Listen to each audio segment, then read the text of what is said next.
First Take is presented by Chase, so you can easily master the way you bank. And in part by State Farm. Find your agent at statefarm.com.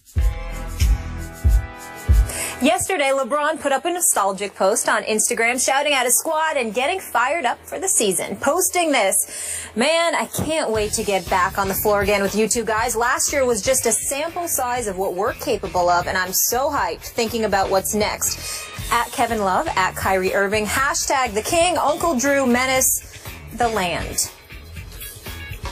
What is he saying here, Stephen A? Well, what he's saying here is that he's trying to win a championship.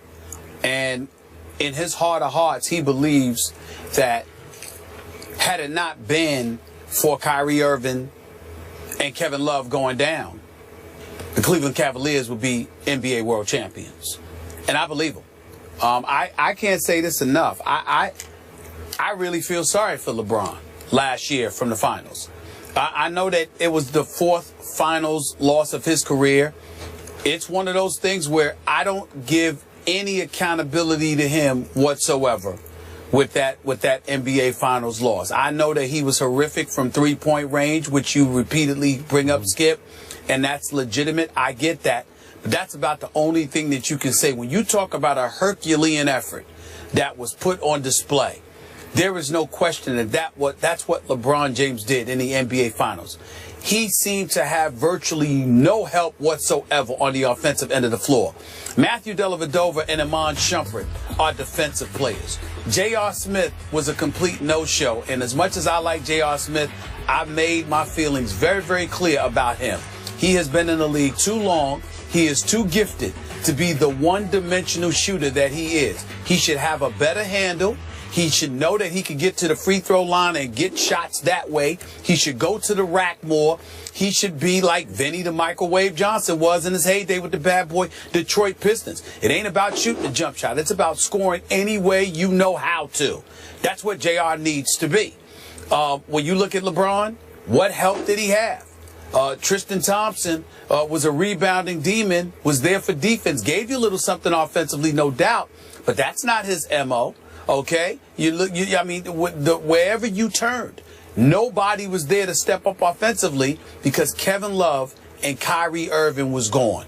LeBron had absolutely no help whatsoever, and I don't hold him accountable for that finals loss. It was too much for him to overcome. So when he makes the statement that he makes, it's because this entire offseason, I have absolutely positively no doubt that what has been tugging away at him is the fact that guys got hurt. Kevin Love, first round against Boston, with Kelly Olynyk, and that MMA move as far as I'm concerned, separating his shoulder. And Kyrie Irving, even with questionable knees, goes down in game one, had 23 points and 7 assists, despite his knees. I mean, if they were healthy, I think it's a different NBA Finals. Not to knock the Golden State Warriors in any way. Steve Kerr did a hell of a job. Steph Curry is the man.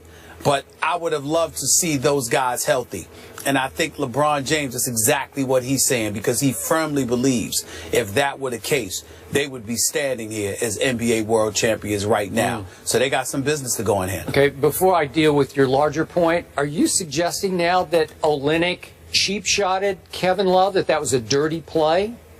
Skip, I said that today. I don't remember you saying it was dirty. I thought we both agreed they just got tangled up a little bit. No, I said, listen, that looked like a MMA move to me. I didn't like the move at all. I'm not going to call him dirty or whatever, but I think that particular play, he did not have to do what he did, which led to the separation of Kevin Love's shoulder. You're going for the ball. He didn't have to grab his arm that way. Now, I'm sure he did not intend to separate his shoulder. I don't think so.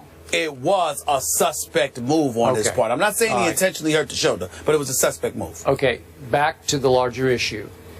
Are you sure that LeBron wasn't sending a between-the-lines Instagram message to make excuses for what happened in the finals? Because that's the way it struck me. He was making excuses as we approach this next basketball season. I don't look at it that way, Skip. I look at it as fact. You can call it an excuse all you want to, but to me, excuses are things that you look for to rationalize your deficiencies. There is no question. You don't have to look for that when it comes to LeBron James.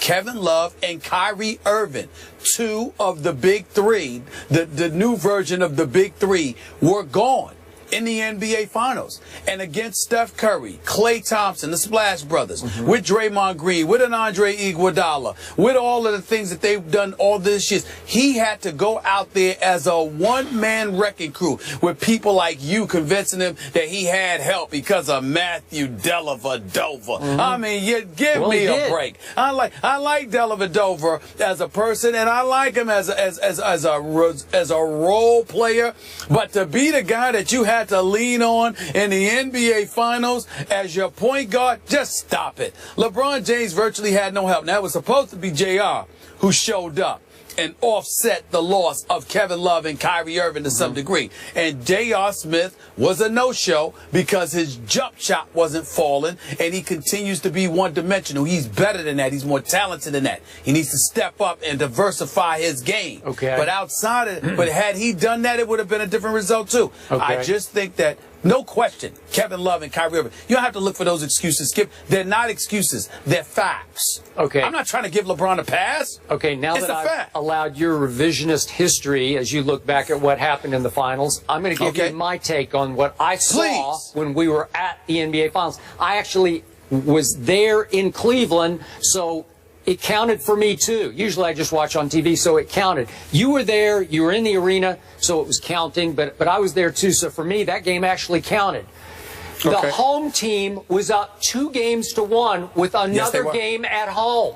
So the game 4, that fateful, what was it? Seemed like it was a Wednesday or Thursday, middle of the week night. Thursday. We're there.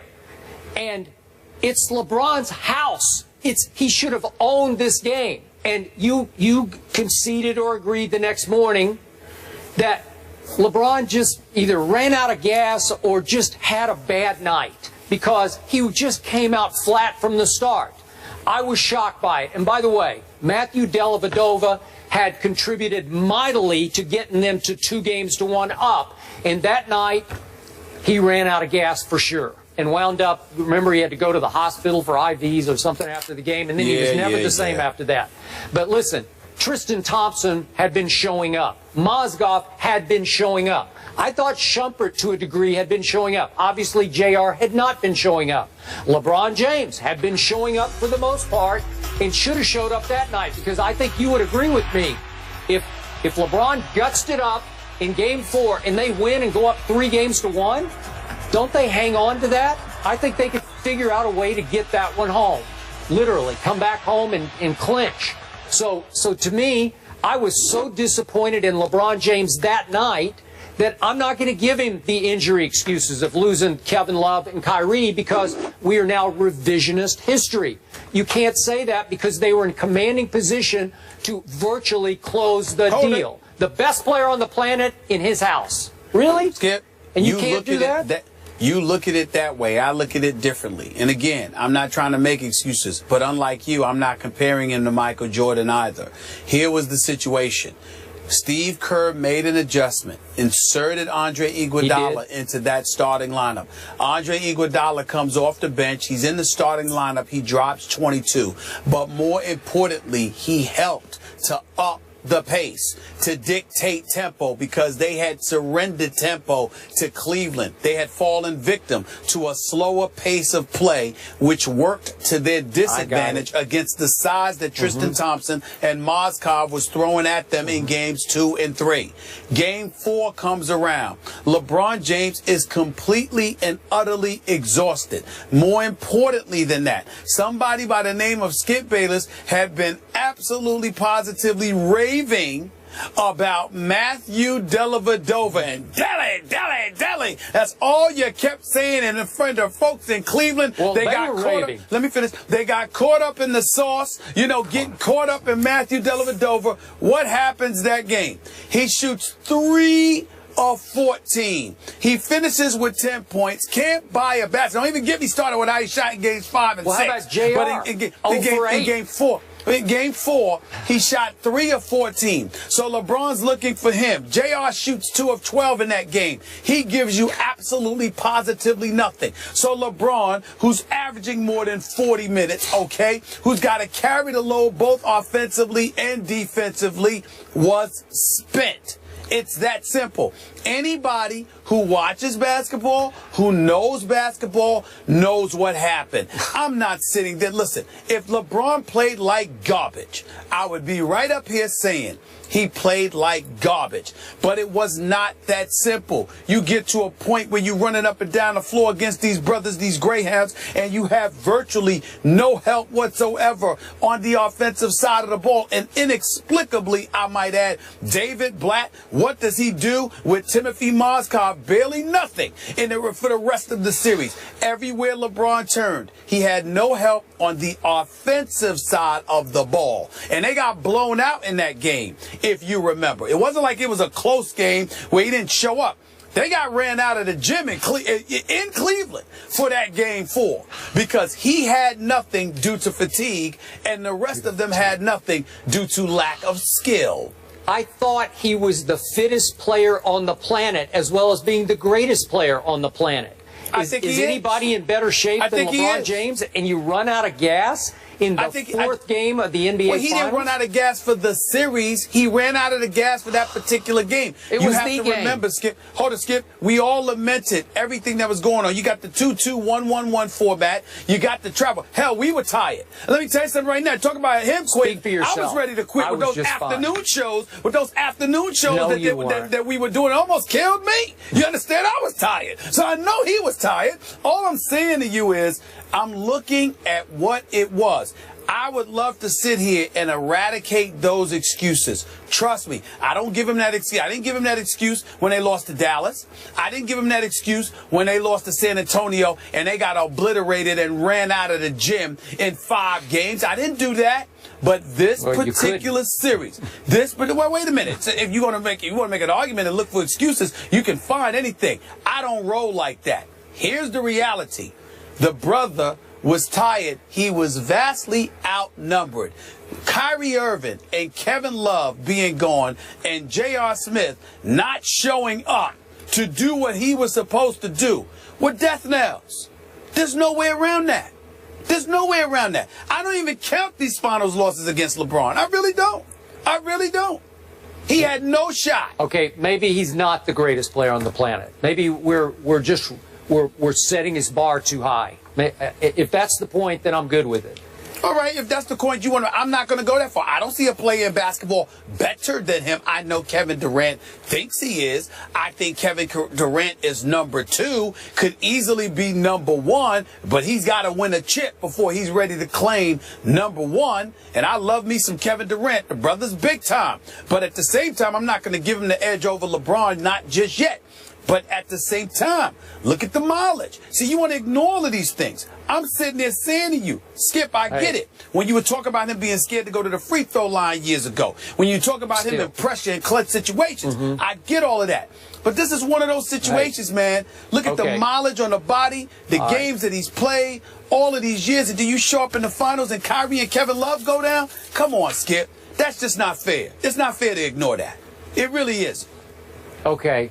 I give up. You're right. He ran out of gas. Oh, you should. Poor LeBron. He deserves excuses. Skip concedes. On this one. Okay. On this one, he does. I can't wait to see a healthy. I know, of course, a healthy Cleveland squad here. They're still the clear-cut favorites to win it all, according to Westgate Las Vegas Superbook. The Cavs. I don't agree with that. But guess who's number 2, Even with Skip? them, I don't think they're the favorites to win it all. Guess who's number 2? Your Spurs. Well, as my man just said here, seriously? I mean, the Spurs should be the favorite. I don't think they should be favored ahead of the Spurs. No. Oh, no, I don't believe that. Thank you. No debate. Now we're That's talking. no debate. Just now we agree. wrapping things up here. See, they're on the same page now. See what I do? All right.